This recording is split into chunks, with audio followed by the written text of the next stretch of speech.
Feedback. Hi, this is Theo Broughton, And I am Thabiti Mpinda, inviting you to join us each Monday at 9 a.m. for Feedback. a positive image production by Hood Research. Encourage others to tune in each Monday on Comcast Detroit, Roku, Amazon Fire TV, watch WHPR TV Network anywhere. and take us along with you. Feedback. And Hood Research hosted a meeting for Bart McFarland at the Mumford Marine Center for Father's Day, and it turned out very, very nice. And I want to thank everyone who had an opportunity to come and join us. Now I want to say happy Monday to Katrina and to Carl. Carl, we're still waiting on you to come and join us, and to Ron and Miss Farmer, and to Sister Fedora and Sister Charlene and Derek and who you want to say hey to? How we doing, everybody, this morning? Just feel good to be back in the TV studio. Hey. I love They it. say back in the saddle. Yes, again. indeed. Yes, indeed. Well, Back where a friend is a friend. oh my goodness. Yes, indeed. Just want to say thank you once again to Brother R.J. Watkins. It ain't easy running a TV and radio operation. And, it's a beautiful thing. Timmy Tim, everybody, Henry Tyler, the whole crew. They take good care of us down here at Feedback, and that's important. Yeah, absolutely. And, it was a great time out there at the Mumford Marines, and a lot of good information. And, of course, Mr. Ford was there speaking about the red light. Oh, yeah. September the 18th, folks. You're going to want to come on out. And a lot of good information was had. A lot of people came down from the 2nd Precinct. That's the precinct in the Barton McFarland District. And gave us some really good information. Oh, yeah.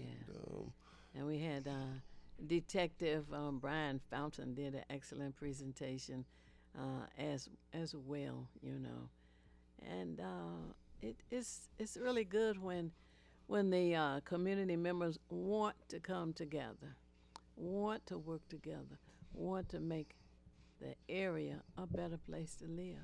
That's what makes it good. Well, we're going to have to, because, we don't have no choice. Yeah, that's true. We can't keep going backwards. I know that's right. Our communities can't keep falling apart. Yeah. And And with that major election coming up, if we go backwards, well, we really got a problem. But I heard that Bill Gates, the lady, what was I can't remember her first name, Bill Gates' wife, has come out and endorsed the current president, Joe Biden, for re-election. And she was just making it plain, making it clear that you got a problem if you don't vote for President Joe Biden to be reelected. Well, I'll say this, because most people I don't like Joe Biden. Vote for what? The political party that covers your interests. And you might not like Biden. Fine, I get that. But you do realize that you do want Democrats in office. Okay? Because if the Republicans take over again, it's going to be a mess. And we are in a time right now. We're right on the cusp of a recession. They keep telling everybody, man, it ain't that bad. And I blame the Democrats for this as well. They try to tell you everything ain't that bad. It's not looking good for the working person. And we got to have to deal with these high interest rates. We got to deal with the fact that this money is tight right now. All of this is important. And not only that, you're not just voting for the president. You got to come out. You're voting for congressional seats. Yes. You voting for people locally. You're voting for people at the state level. All of this stuff is important. So it's not just about voting for the president, but the president sets the tone in the executive branch. Because as we can see, these branches supposed to work together, but now it's almost like the adversaries. Yes. You got the judicial branch doing their own thing, Ms. Broden. They just re-allowed the bump stocks again on the guns and said, okay, we're going to take the ban off of bump stocks. And if people don't know what the bump stock is, you do remember that massacre in Las Vegas where the guy had put a bump stock on a machine gun and left the room and the gun just kept shooting. And they said them things can shoot over 800 rounds in a minute with the bump stock on it. Yeah. Why would you even make something like that? Right. And make it available to anybody that walks into the gun shop. Oh my goodness! goodness. That's just it's unbelievable. It's unnecessary. It's unnecessary. Yeah. And the other seat that is very important is the United States Senate. Right. And we have the what is it, the governor, the secretary of state, and the attorney general all talking about girl power. The girl that they want to put their power behind has not been helpful. Yeah, Melissa us. Slotkin, she's No, no, she's less than dynamic. Definitely. And you know, the last Saturday of this month, which is June the 29th, Hood Research is going to be at Wayne County Community College with a conference, and we'll be there from 1 p.m. until 4 p.m. And the purpose is to have folks see and talk to candidates, but the main issue is getting people out to vote. Getting people out to vote. And folks don't seem to understand the importance of that. They really don't.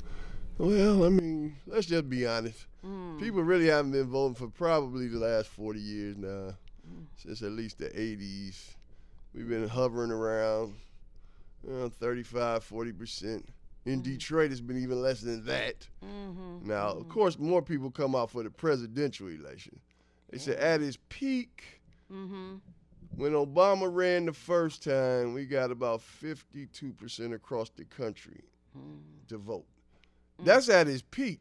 So even during your best time, you're going to get about half the people to come out to vote. And who knows? A lot of these voting rolls, they haven't been updated. You know, that's why the Republicans are always saying voter fraud, because they claim dead people are voting and all this other stuff. I mean, come on. I doubt that, but I'm sure some people still on the rolls that haven't been purged yet. Because for one thing, the Republicans are always cutting funds to the state. Right. So they, you know, you don't. That's something. The election commission don't get as much money as they should. It's just real. Right. It's really something. And you know, it's sad to hear that over the weekend that we had some fatalities, and you know, I just seem to think that the public school system should do and could do a better job. You know, you think about the days when the students had a lot to choose from off hours, okay? You study, but then you have driver's training, okay? They had the sports, of course. You always hear about the sports. And sometimes you hear about the music area. But they have other classes that the students could get involved in. When you think about welding, and you know, Cass Technical High School actually had a welding. Oh dear. We at one time had commerce, which taught secretarial services. And young ladies could look forward to going to offices and, you know, and seeking employment. Some of them were trained so well that when they went on to college, if they went, they could get jobs in between the sessions. And there were a lot of opportunities. You had wood shop, electrical shop. And vocational training is extremely important. Every student does not want to go to college, is not able to go to college academically or financially, you know. So there were other options, other opportunities. But that is no longer seeming to be a concern or part of the curriculum. And at one time, people used to go to vote at the schools. Yes. And the students had a chance to see what that was about. They helped in the schools during the election time. Now it's, well, you know, go vote at the church. Let's give the church some money. They rent that space and some other areas. So we got to think about some of the things that we need to do, could do, and should do. Well, yeah, schools are the main key because, I mean, that's where you learn what you are as a child and what you're expected to do as an adult.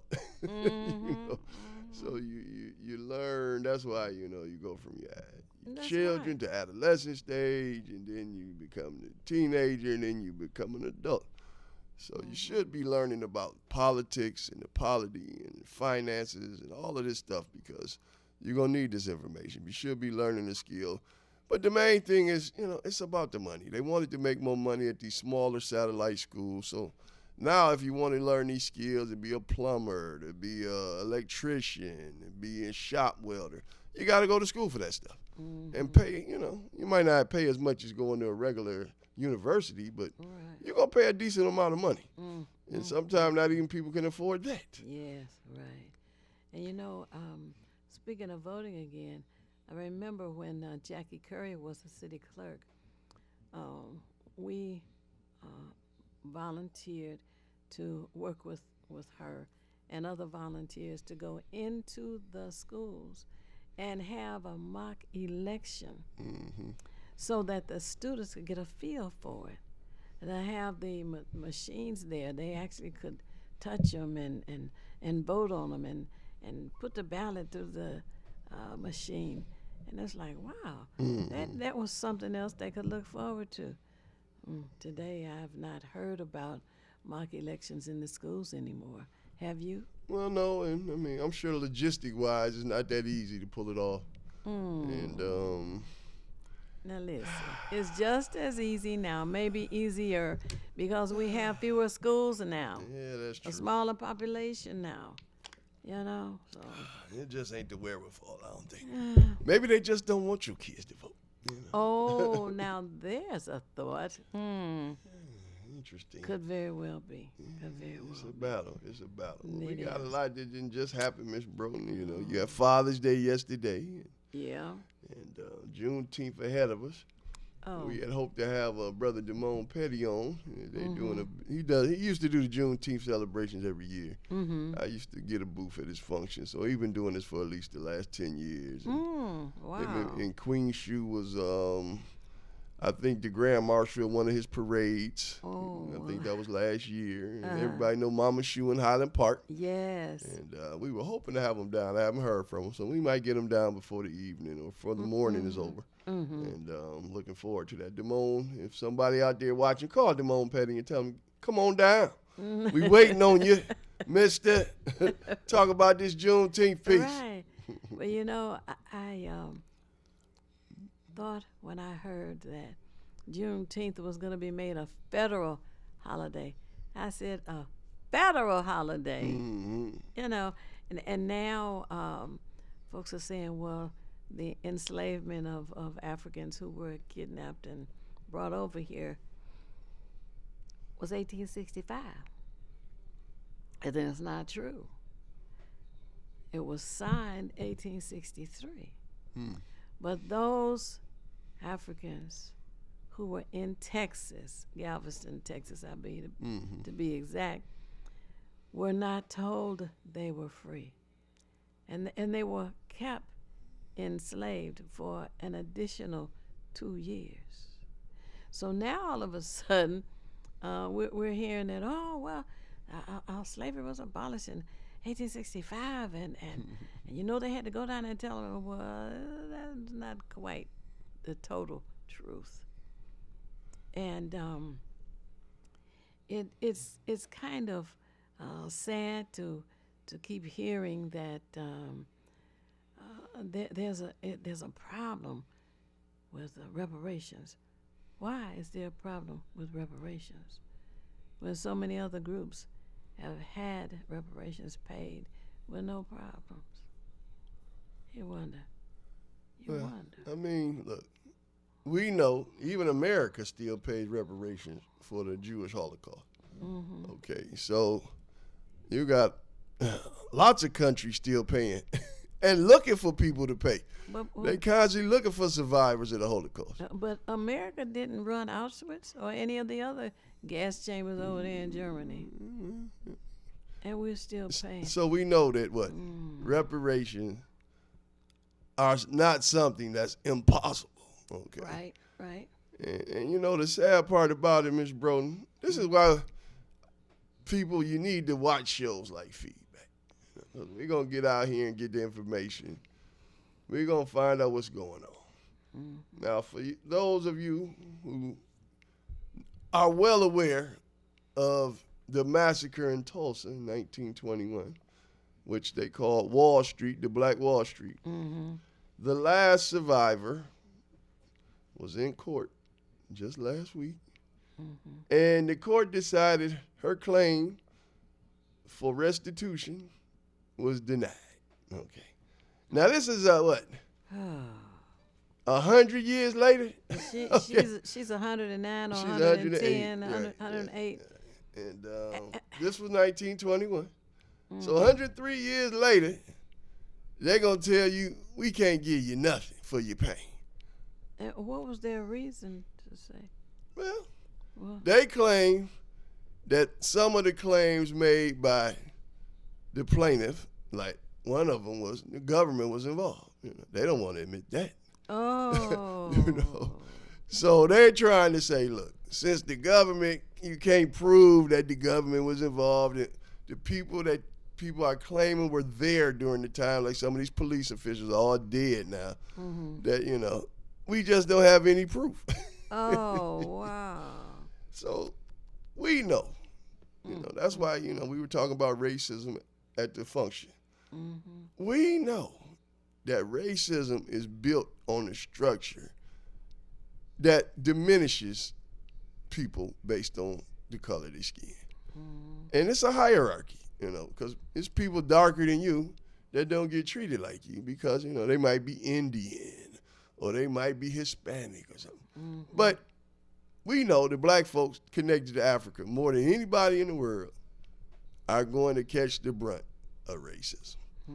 Because they told the whole world that black people from Africa were slow and their brains were smaller. And they made up all this crazy stuff about us to separate us from everybody else in the world, that they can't go back on that stuff. I mean, that's why we got the Afromations here every week. How can people with small brains invent all of this stuff? Right. Let's just be honest about this, people. But, Ms. Bro, like I was telling you in the car, I picked up my old James Baldwin, The Fire Next Time. And I've been reading a few things. Folks, grab a book every now and then. You can read some of these books in a weekend.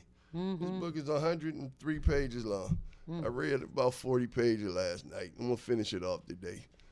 Just going back, picking up on some stuff. And what you realize is our pain and suffering, it's almost like it's consistent. I mean, does this ever end? I mean, that's why people need to start saying they're tired of racism. That's why I made those T-shirts, Are You Tired of Racism? Because at some point, black folks going to have to say, look, I'm tired of living under this crazy, sick psychological and social structure. Because it ain't doing nobody no good. That's true. I mean, that's why you get a Donald Trump. Yeah. Oh, yes. Oh, that is so true. And, I've been talking to young people, and it seemed to me that the group between 18 and 40, they did not learn what they should know about systemic racism, and they don't even know what racism is. They don't know, and I've never experienced racism. They experience it and don't even know they're experiencing it. Yeah, and I'm like, what? I brought a book today. It's called Invisible Influence, folks. The hidden forces that shape behavior. Okay. And this is why I'm always talking about programming.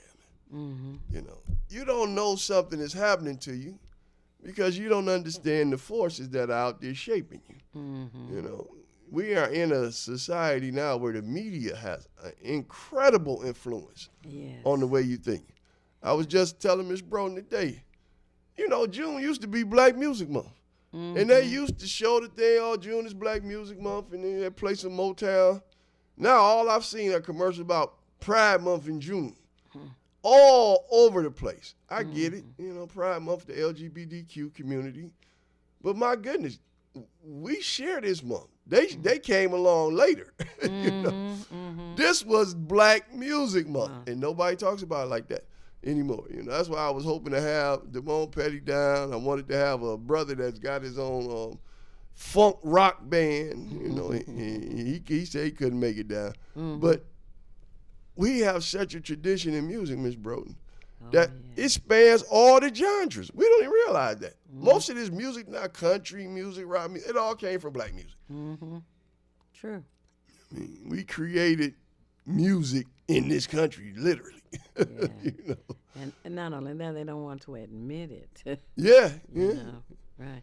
And then when you talk about influences, you look at the various styles that seep in, and you wonder, well, not so much where it came from, but why did it come? Because some of it is very indecent. But young folks grab a hold of it, and they want to look like that, and they don't even think anything about it. Yeah, because they don't know that their mind being shaped. Right. It's just so many things. I've been blessed to be a Generation X. And I've always believed if things are going to change, it's going to come from some Generation X people. Because we came up right at the back end of the Civil Rights Movement. Most of us were born from 65 on up to 79. That's Generation X, they claim.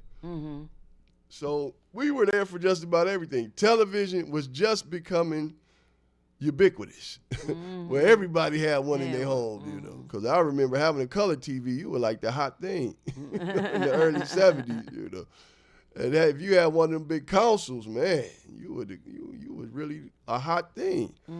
So, I mean, we were there for television, the beginning of that. We were there for the beginning of gaming consoles. A lot of people don't even know a black man was one of the first guys to put together those games in the gaming console. He working for Coleco.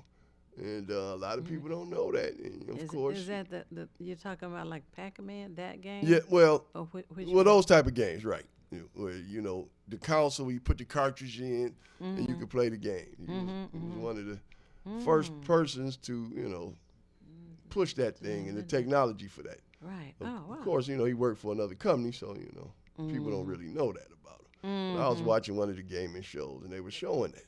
Oh wow. And the Japanese, of course, they were like, how did we get in on this, Because everybody, at least I remember, the first game was Atari. And it was Pong, where the little ball looked like a tennis ball. Yes, boop, boop, boop. And that was the first official, they say, game, electronic game. And after that, they had a little handheld game where you play football and, the little line and bounce around. And then eventually it moved to graphics. So we've been there for everything. Computers, because, of course you had computers before, but you didn't have personal computers. You had them huge computers, the government. Oh, yes. Right. Then you got to the point where you could actually have a computer in your home. Right. A friend of mine worked for a company where she had to monitor the computer. She said it was as huge as somebody's living room. Right. And she said if this were to stop and go down, it would take 3 days to start it up again. But as I remember, it was this commercial, 1995. And we're like, what is this about? So then come to find out just what you were saying, computers were being introduced to the everyday consumer to have one in their home. And that was when Hood Research got involved, and we started teaching introduction to computers. And sometimes there were so many people in the room, you couldn't find the computers. Like, wait a minute. But they were glad to learn about it. And then, of course, Wayne County Community College started, and they had 2 computer labs at one of the. Oh, Tim said we right there at the break. Oh, wow. Oh. That happened Got fast. down there real quick. Oh, it did. It Right. did. I was like, Oh, wow. okay. So, All right, refresh your are we going orange to the juice, break, Tim? your coffee. Call others. Tell them to tune in. Feedback is on this morning from 9 until 10:30, and we'll be back momentarily.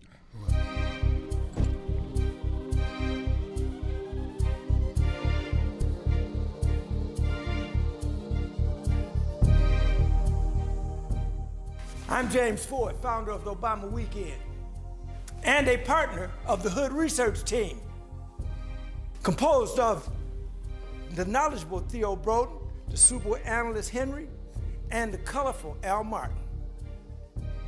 This team discusses politics, seen and not seen, at the national, state, and local level.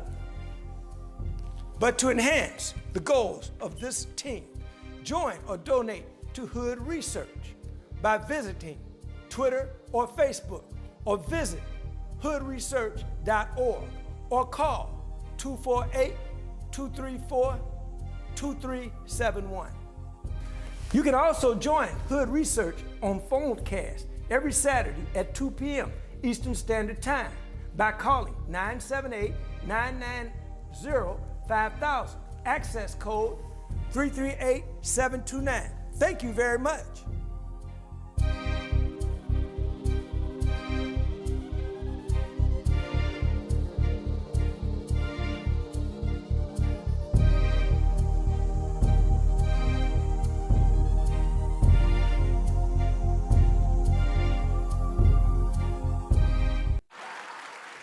It's the These Nuts Show with your host, Butter and friends. Butter here, magician escape artist, practicing for my show tonight. Come on in, have a seat. Everybody settle. Butter, you're on in 5, 4, 3, 2. In a few seconds, you gotta be enough to get out of this one. Twist, a little turn, ta-da! It's showtime. It's your old friend Butter here. I may be a nut, but I know to wear my mask. Please welcome my first guest tonight, fitness guru, Wally Wallman. Wally Woodland here to tell you to wash your hands with soap and water for 20 seconds so you will stay healthy and strong like me. Almond Cruz here, sliding in with the news. Distance is what we must do to stay away from the chew and other germs in the air that might be trying to get on you. Social distancing is a wonderful way to see friends. As long as you're 6 feet apart, you win. Hey there, friends. I wouldn't miss this for the world. It's me, Pumpkin Spice, your healthy girl. Remember, it's important to use your kind hearts and follow the signs to stay healthy and safe at all times. Chica Chiminsky here to say, don't forget the little ones that need you to lead the way. That's how we remember to wash our hands, mask, and social distance today. Morgan Raisin.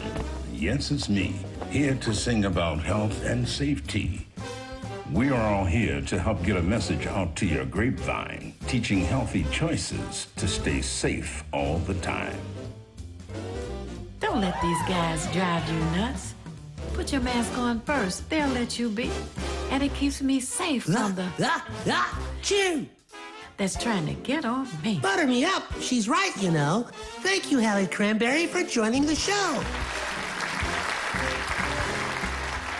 Let's all be nuts about our health. Social distancing, wash your hands frequently, use hand sanitizer, and wear a mask. Practice what we learned to stay away from the chew germs. We're all in this together. Coming soon, the many adventures of these nuts in a theater near you. This is Bruce Simpson, your City of Detroit ombudsman. I am here to address all of your complaints and concerns. If you need assistance regarding city services, please contact my office at 313-224-6000 or contact us via email at ombudsman@detroitmi.gov. This is Bruce Simpson, your City of Detroit Ombudsman. Feedback. Hi, this is Theo Broughton, And I am Thabiti Mpinga, inviting you to join us each Monday at 9 a.m. for feedback. a positive image production by Hood Research. Encourage others to tune in each Monday on Comcast Detroit, Roku, Amazon Fire TV, watch WHPR TV Network anywhere. and take us along with you. Feedback. Hey, it's us. And we are back. We got to get used to the new studio all over again. Thank you so much for being tuned in to Feedback, a positive image production by Hood Research. And you were speaking about a couple of books that you delved into over the weekend. Well, you know what?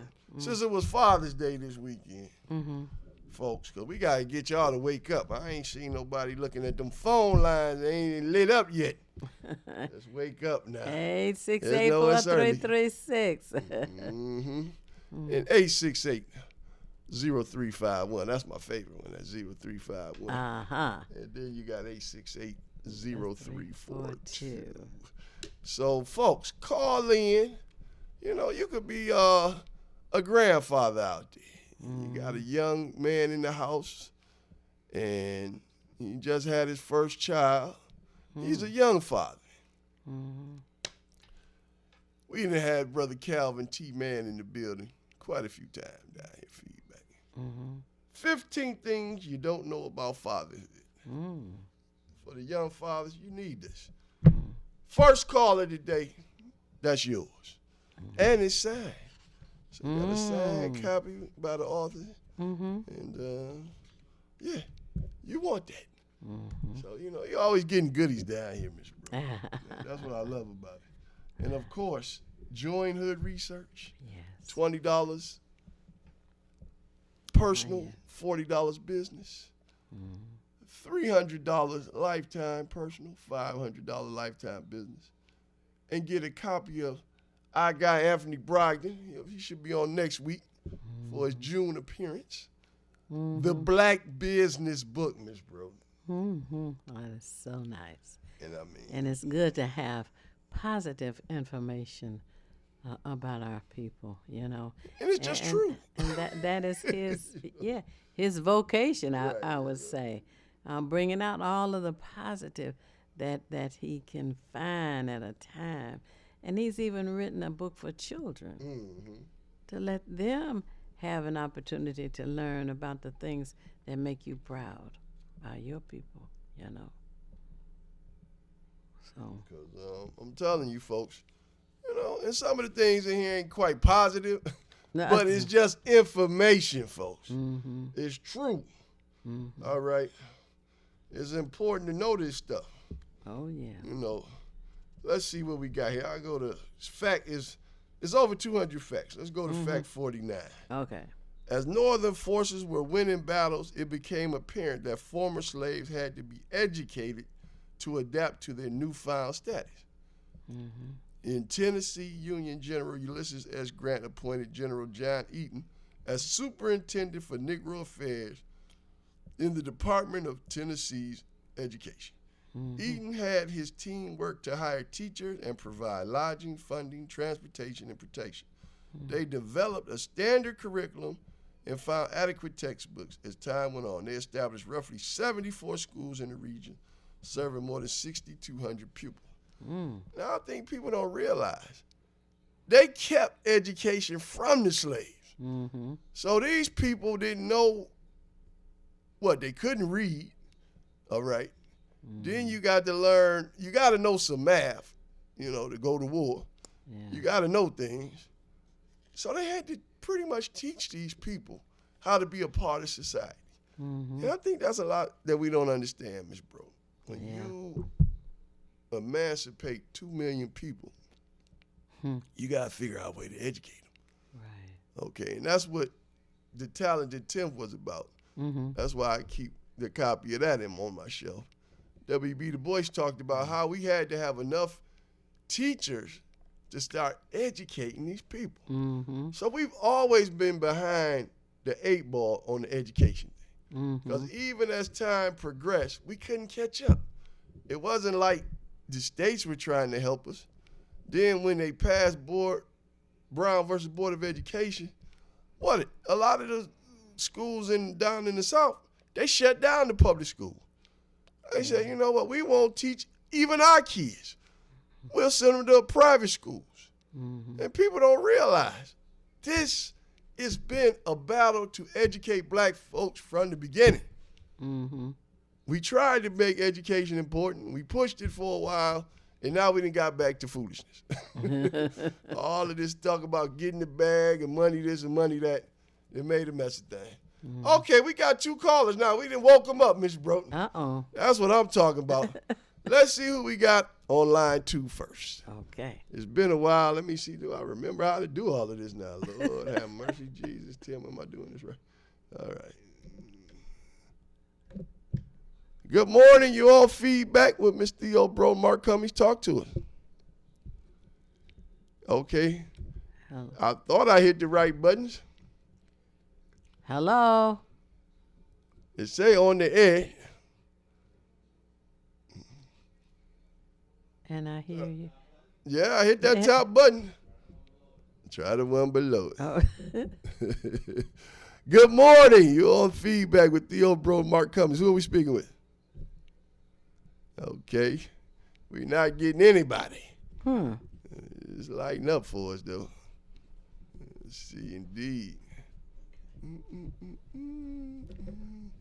All right. Brother Tim go come here and help us out. We want to talk to the people. They checking in. I know they want this book. That's what it is. Yes, indeed. Good morning. You're on feedback with Mark Cummings, Theo Bro. Talk to us. Okay. Hello. Hello. Yes, indeed. Good morning. You're on feedback with Theo Bro, Mark Cummings. Talk to us. Who do we have this morning? All right. So we just having some difficulty with the phone, folks. And we're going to get it all cleared up. Call back. Yes, indeed. That at least we know you're out there. Right. Okay. That's the important thing. Are you there now? Hello. Happy Monday. I hear somebody. Do you? I thought I did. Just. Okay. Happy Monday. Hello. Yes. Now we got somebody. Say hello. Hey, who are we speaking with this morning? Fitzpatrick, can you hear me? Yes, now we can hear you. Patrick, thank you for calling. Oh, wow. I'm so glad y'all picked up. Yes. Yes, Yeah, indeed. I need a technical guy to get that together. Anyway, I want that book. I watch y'all. I'm an avid listener. All right. My name is Fitzpatrick. I'm an avid listener. In fact, I used to even advertise on HBR. THS or Perfect. GPR. I'm used to saying WGPR. All right. All right. Well, Brother Patrick, the book is yours. 15 things what you I gotta didn't know do? about Come down there, fatherhood.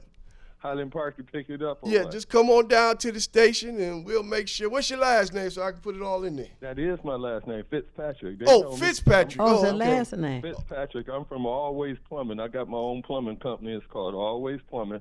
Okay. And I did a commercial on WGPR. Well, Oh, Always Plumbing need yeah. to be with Hood Research so we can Right. let everybody know about that it. we got the Well, Always I've been- Plumbing guy with us. Because I got somebody's Right, looking I've for a been plumber, trying to too. join you guys for about 2 months now. Really? Okay. Yes, but I'm in school right now, and so I had to run out here and get in. Oh, good. Oh, I'm I glad that you start did. school at 11 o'clock, and I want y'all to tell everybody that Wayne County Community College got free classes. The only thing you have to be is a resident of Detroit.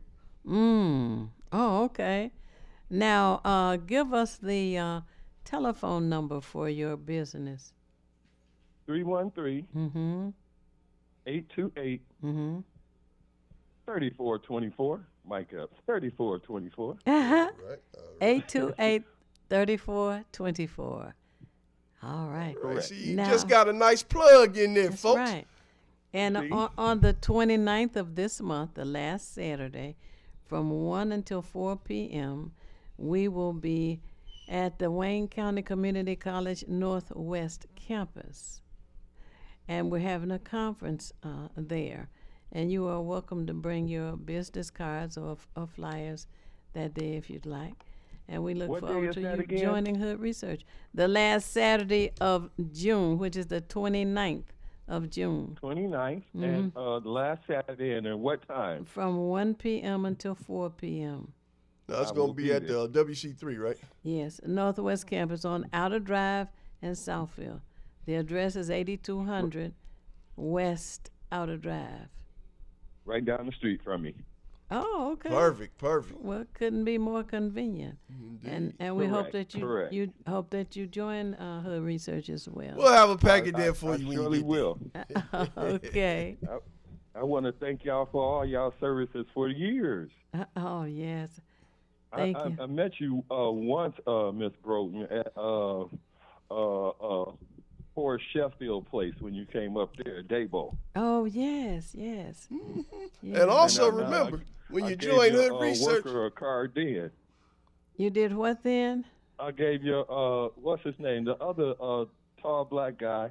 the Beatty. Yeah, him. Okay. I can never say his name. I can't never say his name. But yes, him.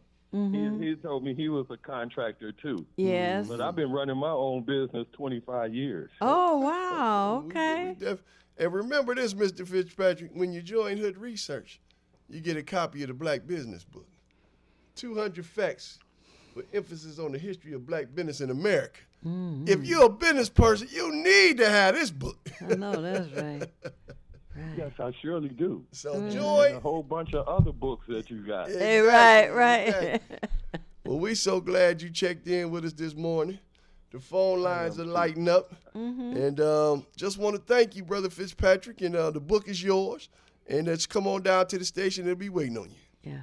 I will be there after class. I get out of class at 1 o'clock. I got a public speaking class, and I'm taking a test this morning. Oh, okay. Well, good luck on that test, sir. Yes. All Well, right. I don't need luck. Knowledge is power. I need to remember some stuff. This is true. Oh, This you is will. You true. will. Apply You some will. Knowledge. You know, That's knowledge right. is about applying knowledge. It's Right. not just about Hey. reading some words. You're All right, because right you'd rather now. be confident when you take a test than lucky. Exactly. I don't want to be lucky. I don't believe in luck. I hear I you. believe in blessings and curses. I like that. I All like right. that. Yeah, sounds great. Indeed, indeed. Okay. Well, we're going to talk some more about what's going on out here. Just learning our history. We're going to talk about how you had 1,200 slaves that were granted some land, mostly in South Carolina. And, of course, the president after Abraham Lincoln was assassinated was Andrew Johnson. And what he did was allow the plantation owners to get all their land back. Okay. So some people had the land and got to farming for about a year, but the majority of them got pushed off the land in 6 months. So these are things we got to realize that could have changed the wealth status of black people in this country. Land is the key to wealth. Yeah. They never wanted us to have land. They never want us to have wealth, which is why, you know, it ain't just Black Wall Street. You got Black Wall Street, Rosewood, Seneca, New York. It's so many towns that were burned to the ground. Yeah. That had, I mean, right here in Detroit, Black Bottom, they run the freeway through it. I mean, let's just be honest. We built wealth, they destroyed it. That's why, that's one thing where we don't have to call it reparation. We call that restitution. Right. Okay? You know, because I mean, you were wrong for that. You know, we could literally take them to court for that stuff. So, I mean, we got to all be on the same page. Folks, support people like Brother Fitzpatrick and his endeavors, because we want to keep, Ms. Brody was just talking about working in the trades. It ain't easy being a plumber. That's a lot of work. And been doing it the last 25 years. Yes. This man know what he's doing. Right. Brother Fitzpatrick, enjoy your day. I believe he's gone. The next caller. And I think we had, I think that was Mr. Ford calling in. Oh, okay. So Mr. Ford, call us back. I know you want to let everybody know what's happening. Yeah. Numbers Yes, are indeed. 868-4336. All right, we got him on. We got him back. Who are we speaking with here? Yes, this is Sister Katrina Henry. How are you this morning? Hey, how you doing, sister? I'm counting every day as a blessing in the midst of all things. All right, and thanks for calling.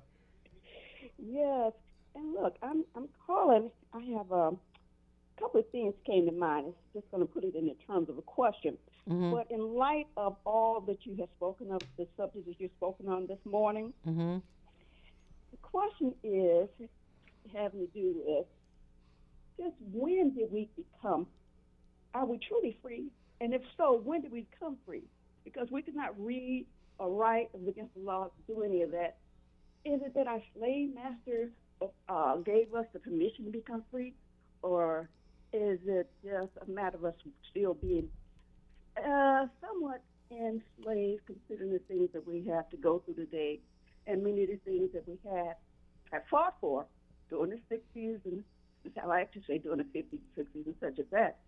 They're trying to take those back. Mm-hmm. So, and Mark brought up a lot of very good points when he was speaking of the, in terms of the things in which, in terms of our educational system, as well as our political system, Mm-hmm. you know. So the question is, how did we become free again? Are we truly free? Because every 25 years they have to vote on whether or not we can vote. Mm-hmm. And that sounds kind of strange to me. Right. This is somewhat like a rhyme or riddle or poem that I'm putting together. Mm-hmm. And you all just spark these thoughts or concerns of mine. Mm-hmm. Another point I want to make, aside from when we become free, is, you know, we have our representative in Texas, Cochran. And Jasmine is her first name. And she has presented before Congress. She's questioned the Heritage Society in terms of the Project 2025 and what they're trying to do with that particular organization, and perhaps many others have joined in. Some folks don't believe or recognize Project 2025. I don't like to have a debate about it, but they've always projected a time period of things that they want to happen within a certain period of time. And ever since the Brown versus Board of Education, they definitely came after our public education system. And look at it today. Do we really, I mean, it's nothing compared to what it used to be. So I would like to perhaps have folks to maybe, you know, open up the discussion regarding these type of projects. Mm-hmm. 2025, but that's not the only one they had. They also had 2020 and, you know, 2030, 2035, 2050. So they're always ahead of the presentation of what we see. They already have presented it amongst themselves to work it out. And I think that we need to come together and start working out some things too, just in terms of open discussion, because that's the only way we're going to really figure the things out for ourselves. Ms. Brown, you want to respond? Yeah. And all of these other black towns that was destroyed. You know, it reminds me of Gaza, and what's going on in Israel today. All of that, you know.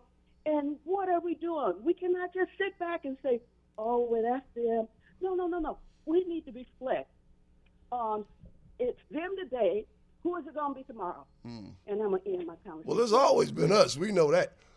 Which is why we angry when these other races of people, because, I mean, racism is a delineation system. So everybody falls under white supremacy, okay? But some groups get treated, you know, they get more favors than others. So it's almost like, you know, Asians, and then you got the Arabs, and then the Hispanics. But they all know that they fall under white supremacy. I mean, they said the sun never set on the British Empire because it had conquered the entire world. Okay? Let's just be honest about this. These people know they're going to take what few crumbs they can get from white supremacy. They know we at the bottom. So they like, you know what? I don't want to be a part of that bottom dwellers. I'm going to take my little bit and fall where I may in this system. Because, I mean, the Arabs, they ain't know they're being treated like crap, but then they come over here and treat you like crap. Let's just be honest about this. I'm glad I picked up my Fire Next Time, James Baldwin. I read it in college, of course. I was telling Miss Broden today, it just made me think of some things. I'm going to answer your question with what Brother James Baldwin said on this page 7 of this book. He says, this innocent country set you down in a ghetto in which, in fact, it intended that you should perish. You understand? Let me spell out precisely what I mean by that. For the heart of the matter is here, and the root of my dispute is with my country. You were born where you were born and faced the future that you faced because you were black and for no other reason. The limits of your ambition were thus expected to be set forever. You were born into a society which spelled out with brutal clarity and in many ways it's possible that you were a worthless human being. You were not expected to aspire to excellence. You were expected to make peace with mediocrity. So that's not freedom. We know we ain't free, and it hurts us on the inside. And some of us react what? Like a child towards it. So what you do is, instead of battling, you want better, you succumb to it. So then it's like, that's why Ms. Bro said you out here singing songs about spraying the block. That means you just succumb to this racism. Black folk got to understand racism ain't something that happens to you. It has already happened to you. You've been dealing with this since day one of getting here. It didn't end with the Emancipation Proclamation. Let's just be honest about this. We were never protected. They pulled them troops out. That was what you call the Compromise of 1878. They pulled the troops out of the South. And after that, that's when all of this Ku Klux Klan and all this foolishness started, hanging people and all of this. They stole all the money from the Freedmen's Bureau. Man, look, people talking about reparations. This country know they owe us a huge debt, but they can't reconcile that. So their hands are tied by the racism while they're trying to tie our hands because they can't be honest. And that's sick. And that's what we're dealing with in this country. That's why this country is so sick now. It's so divided because they never dealt with us properly. And that's been the division. The division is black folk. They still asking, what we going to do with these black folk? So you're right. We're not free. And it hurts. Yeah. Miss Broden, Did she hang up? I think she gone. Oh. But okay. I'm sure she listening. And she knows we care. That's why we do this every Monday. Absolutely. And as we go on, there needs to be more of us talking to the younger generation, those between 18 and 40.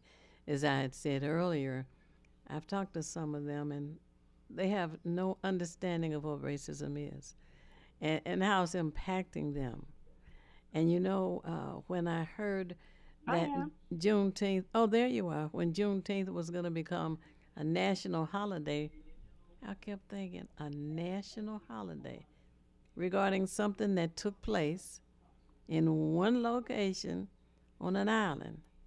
I said, that's strange. Then as I continued to think about it, I thought about the two bills, the John Lewis Voting Rights Bill and the George Floyd bill. The policing.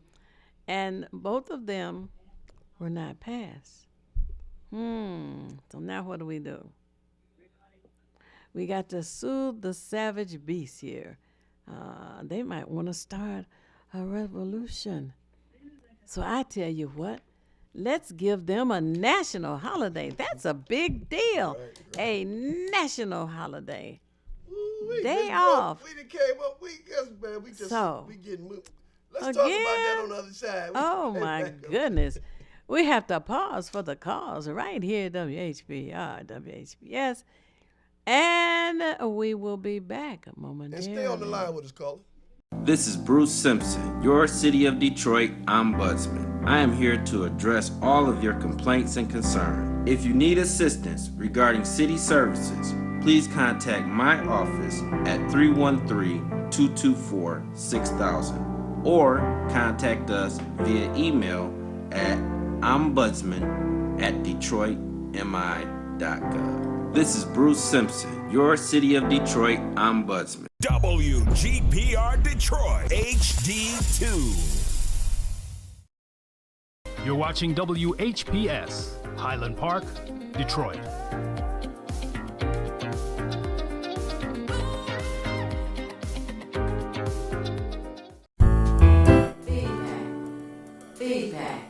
Feedback. Hi, this is Theo Broughton, And I am Thabiti Mpinga, inviting you to join us each Monday at 9 a.m. for Feedback. a positive image production by Hood Research. Encourage others to tune in each Monday on Comcast Detroit, Roku, Amazon Fire TV, watch WHPR TV Network anywhere. and take us along with you. Feedback.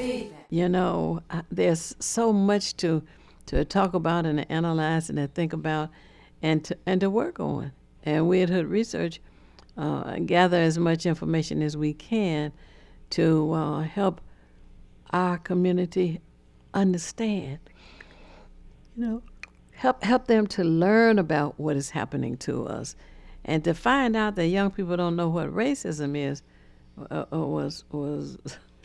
It was a disappointment to me for one, but knowing that now, we do all that we can to help them to understand why things are so smooth, so subtle.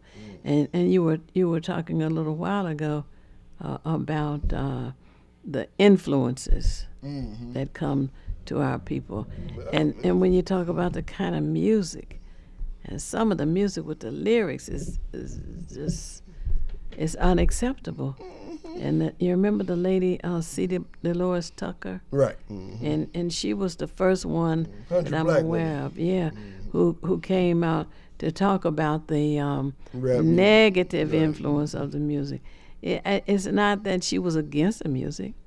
It was just that she was trying to make it clear that the influence of the kinds of lyrics that were out there were unnecessary and should not be tolerated.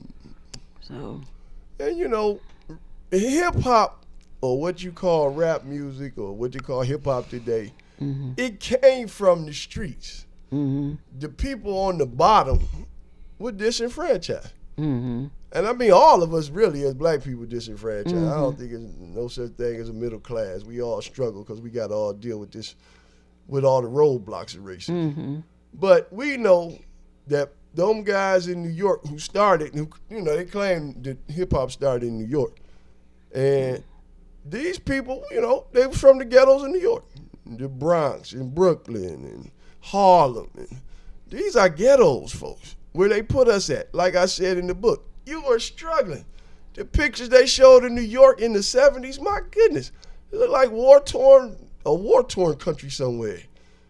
And these guys were singing about they close to the edge. Even though most people think of rap starting with the song, The Rapper's Delight, where, they were clowning, talking about, going out to dinner and taking women out and all that type of stuff. The song that resonated most with the kids was, don't mess with me, I'm close to the edge, I'm trying not to lose my head out here, And I mean, let's just be honest about it. That was a theme song. That was a theme, don't get too close because I might explode at any time. And this is, where it began. And then after that, guys was pretty much bragging about what they had. I got the fresh Cadillac, and you got a Ford. But mainly it was from frustration. And this is where you got with the guys, because everybody want to be attractive to a female. And, you go to talk to the female, and she like, man, you ain't nobody. You ain't got nothing. Of course he going to call her name. And this is where the whole thing where they started calling the women out of their name in the song. You think you hot. Once I get this money, I know I can buy you. And unfortunately, it seems that way now. These guys just buy these women, And it's just unfortunate that hip-hop was growing into something intellectual near the back end of the 80s. Yeah. Public Enemy put out To Fight the Power, Fear of a Black Planet. You had a group called X Clan. You know, they would use a lot of Malcolm X edits in their music. But they were talking about, you know, we got to be better people. And then you had Arrested Development, Brand Nubian. You just had a lot of groups out here that were speaking to the fact that, look, we got to fight this racism. And, of course, you would think that the record companies weren't paying attention. Like, wait a minute, we can't have these cats using this music genre to communicate to the kids. Right. So what did they do? Next thing you know, gangster rap popped up and shooting and talking about they mad at the police. Because, I mean, sure, we mad. But it took us away from a civilized way to deal with it. Mm-hmm. And then from there, we started bragging about material stuff. You know, I got clothes and cars. And now we stuck in this loop. You know, it's like ain't nobody talking about nothing in rap anymore. Yeah, just doing negative things to each other. Oh my goodness! And it's I don't know. It's a battle actually. It is. And our schools are not helping the situation. And then you talk about that. They said it begins at the home. Well, if nobody's at home, how can it begin? So I suggest that people attend school board meetings and make known the fact that you are concerned about the curriculum and you do want other options for our students. I have a superintendent. I go to school board meetings. I don't attend every single one, but I do go. And at one meeting, the superintendent says, I'm going to build 3 new schools. Oh, and the people in the audience were happy about that. Right. And that's a good thing. Build it and they will come, So, I don't know, a month or so later, I attended one of the school board meetings, and the superintendent's giving a report, and he says, I'm going to build 5 new schools. And I'm like, what? He hasn't even started on the first 3 he talked about. Now he's added more, and he's going to build 5 new schools. Well, if that's what you're going to do, just do it and stop bragging on it, So anyway, we need learning in the homes, and we need learning in the schools. It's not an either or. It should be both working together to get as much knowledge into our young people as we can. Yeah. It's going to be a battle because the first unit is the family unit. I mean, community ends in unity. Okay? So commune in unity is community. The family unit is the first peg to creating a community. They broke that down. Mm-hmm. I mean, we didn't even see it coming. It happened so swift. I mean, they said in 1968, about 70% of the household had the man and the woman in them, raising their kids. Mm-hmm. Under everything we've been through, that's quite a feat. In 1970, having most of the households having men and women in them. But then look how fast it broke down. Now you're down at about 20% of the household, 25. Got the man and the woman in it. The marriage rates at the bottom. We are in a crisis situation. And we don't understand how it happened because we couldn't see it happening. And sure, the welfare played a role. Mm-hmm. Sure, they came in and broke all the movements down. People don't realize. Mm-hmm. They killed Black Panthers. I mean, they didn't care if women and children were there present. They shot up everywhere the Black Panthers were. Mm-hmm. And then worked to, when you talk about influencers, once again, the Black Panthers were doing positive work in the community. Yes. Tutoring the children, feeding the children, clothing the children. But yet, the media was telling us that they were out doing negative things, that they were robbing and killing, and they weren't doing any of that. None of that. And after they signed the 1965 Voting Rights Act and the 1964 Civil Rights Act, what did they tell black folks? You don't need these groups anymore. Mm-hmm. So there is no more SNCC, the Student Nonviolent Coordinating Committee. There's no more CORE. These groups are gone. Okay, these were groups that all popped up in the late 50s and 60s to do what? To battle racism, to battle all this inequality in this country. They wiped them out. They made them disappear real slow. And, you know, I ain't got no problem with Soul Train and all that, but they sold us, hey, everything is okay now. Now you can dance and have a good time, and you ain't got to worry about it. Mm-hmm. You okay now. Mm-hmm. But we weren't okay. Right. And now we got to figure out how to build back this type of, we got to build back the energy now for a movement again. Mm-hmm. With broken families, with a gender war out here with black women and black men like at each other's throat all over social media. We got to try to build back a movement in the midst of all of this. So like Ms. Brooks said, you said the word, we battling. Mm-hmm. This is a battle. Absolutely. And knowing that we got a phone call. Oh, sure, go ahead. Yes, indeed. Welcome this morning. You on Feedback with Ms. Theo Broden. Mark Cummings, talk to us. Okay. Once again, we trying to get you through there. Can you hear us? I can hear you. Yes. Who we speaking with? Yvonne. How you doing, Yvonne? Oh, hi. How you doing? I enjoy your show. Thank you. Listen, Phil, I wanted to ask you, you and the young man that's sitting there with you. Mark. I've been hearing these commercials about some building they built on the west side. There used to be a school over there, and they going to have some kind of something where they're going to bring in some horses. Oh, Have you yes. all heard anything about that? Yes. The area is Linwood and Finkel, and it's called Detroit Horsepower.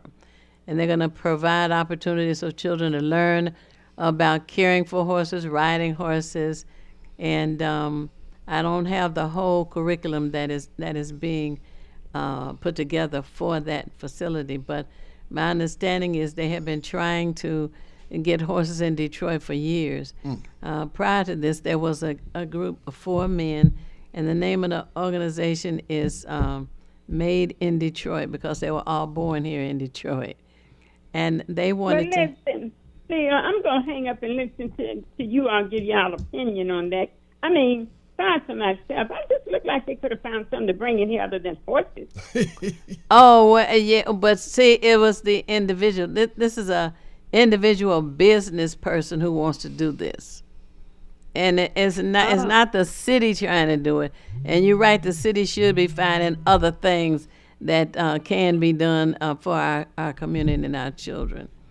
But this is a private individual who purchased the land, supposedly from the land bank, and I really wish her well, but I also think that you need to keep both eyes on the land bank. They do some strange things. Yeah, I've been hearing that about them. Yeah. And you know, Yvonne, I just like to say this. I enjoy you. Oh, thank you. You know, I just like to say. The brother, I enjoy him with that history. Thank you. Mark, thank you for calling in. We love you. Right, his name is Mark Cummings. It's all love out here. A proud graduate of Howard University. Well, in a sense. But I just like to say this. When I saw that piece on the news the other day about the sister, it's a sister that's bringing in the horse. It's called horsepower, like you said. And you know, we got to relearn everything they took from us. We were the jockeys in the Kentucky Derby when it first started. Okay, we were the one riding the horses. We showed them how to groom the horses and work with the horses. That's why they brought us here, to show them everything they needed to know. They didn't even know how to plant a lot of this food that they cultivated. Rice and wheat and tobacco and cotton. We were there to do all of this for them. So we it's almost like we relearning everything we already knew. You know, we knew about horses. We were good with horses, but they took that from us. So it's almost like we've been in a deep sleep for a long time. That's why everybody talking about this woke culture. And what they're doing is, what I don't like about this whole idea of woke is that I believe the LGBTQ has taken it over And now when you speak about woke, it's more about them than about just racism. And that's why we can't allow other forces to come in here and say, well, you know what, we deal with the same thing as black folks. Because that's what a lot of the gay community used to say. We got the same battles as black folks.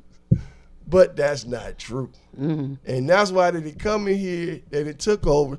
They use a lot of black people to speak for them. They got black people out speaking out for them, and they got use them as front men. And that's why now, June, instead of this being Black Music Month, it's Pride Month now. With a federal holiday designation. Yeah, that's how we get this. That was to calm folk down because of what they were doing. Miss Broden, I like battling because I'm about to start doing my own show, a podcast called Black Man Battling. It's going to be on Apple Podcasts. Going to be starting next week. So I know we got the battle. And that means we got to recruit. What? We got to recruit some folks that's ready to go to battle. That's what that means. That's right. And that's real. That's why, we always giving you stuff to work with. These books that we give you to join Hood Research, these are tools. They just not books. These are tools for your family to understand. We have a history that they ain't telling us about.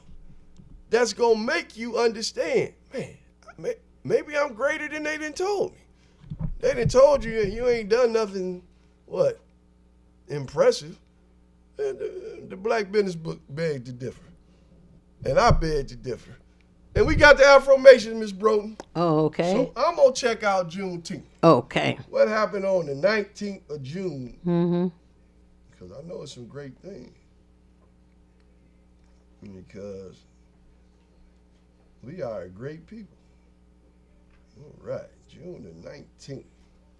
Who we got here?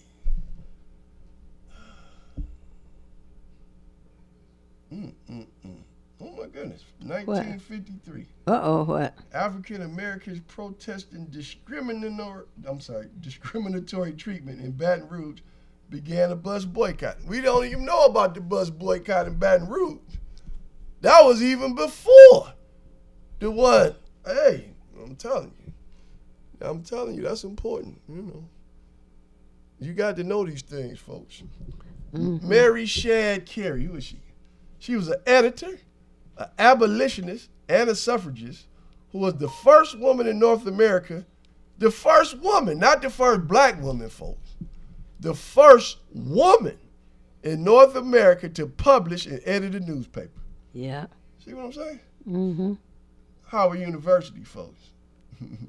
She taught in Wilmington, in Westchester, New York City, and Norristown. She moved to Canada in 1850. Okay. Mm-hmm. After the passage of the Fugitive Slave Act and became a school teacher in Windsor, Canada. How about that? Right across the border from where we are. She edited what was called Notes on Canada West to inform fugitive slaves on what they might expect once they reached the border. So we've been trying to teach one another. We know. She was a publisher agent and editor of Provincial Freeman from 1853 to 1858.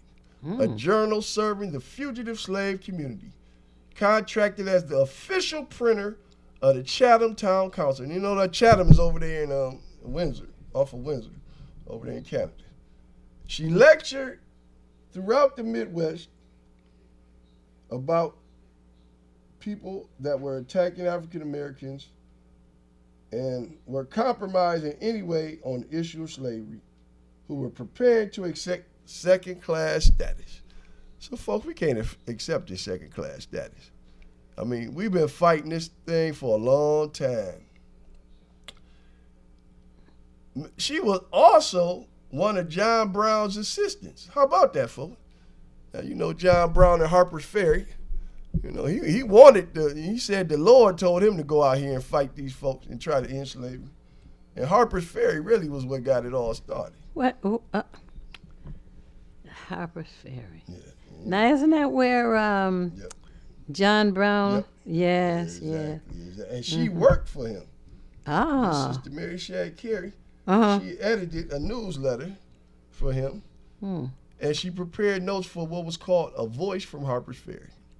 Became a naturalized British subject in 1862. This woman been all over the world. Well, That's amazing. And she taught in Michigan in 1862 and for the American Missionary Association in Chatham over in Canada, and was appointed a recruiting officer for African American volunteers to the federal armies in Indiana during the Civil War. She moved to Washington in 1865 and became a public school principal and wrote for Frederick Douglass's New National Era newspaper. Oh. And John W. nice. Cromwell's The People's Advocate. She joined the National Women's Suffrage Association, and she died on June 5th, 1893 in Washington, D.C., folks. Wow. This is why our history is important. Yes, very, very important. And another thing that's interesting is how the notable people know other notable people. Yes. You know? Yes. And my favorite, Sojourner Truth, knew a lot of big, well-known people, you know? And I'm like, The wow. McGleachy family, folks, up there in Battle Creek, they related to Sojourner Truth.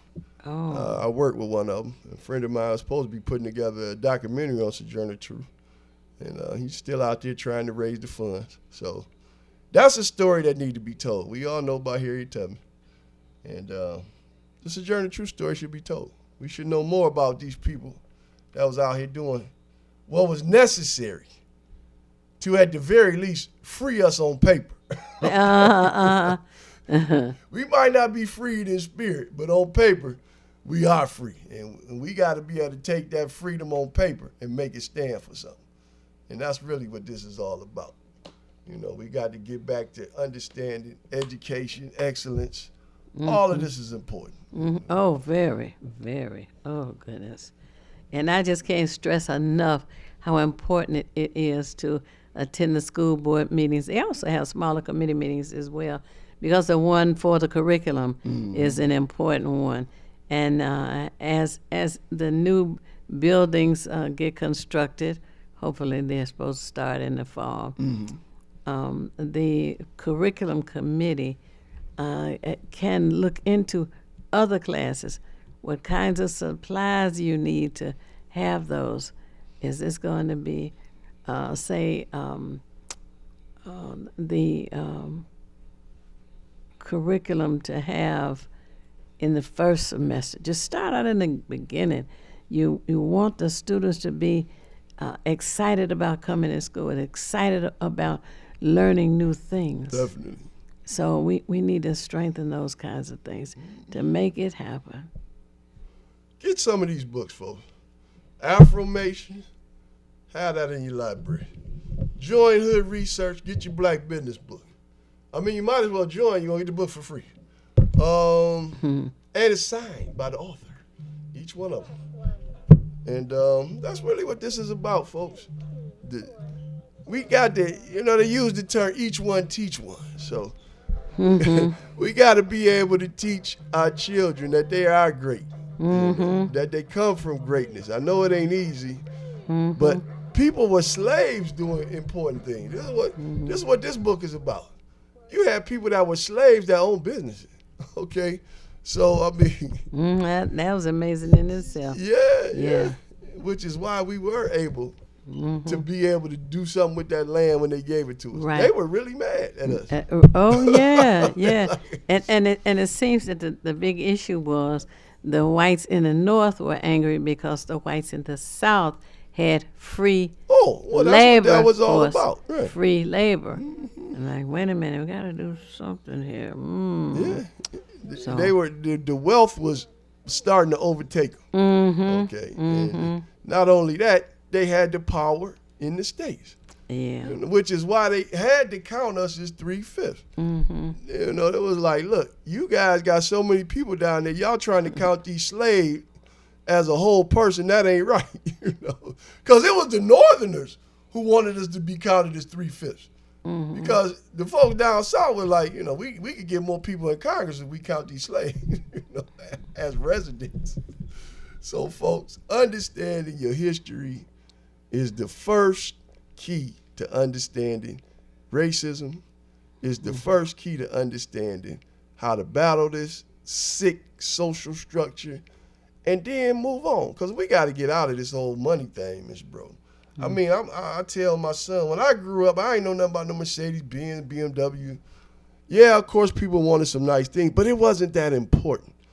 I mean, what was important was family get-togethers, being able to discuss politics. We discuss politics in my family. And, you know, taking care of your friends.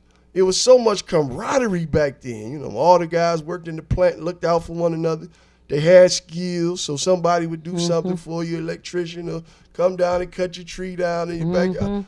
This is what we've lost. Yeah. And, I mean, that's real. Yeah.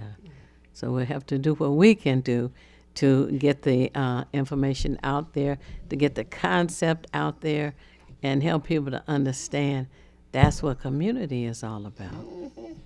And we down to the last 4 minutes, Ms. Brooke. Oh, boy. Well, I always like to say, you don't have to know everything. What you need to know is where to find what you need when you need it.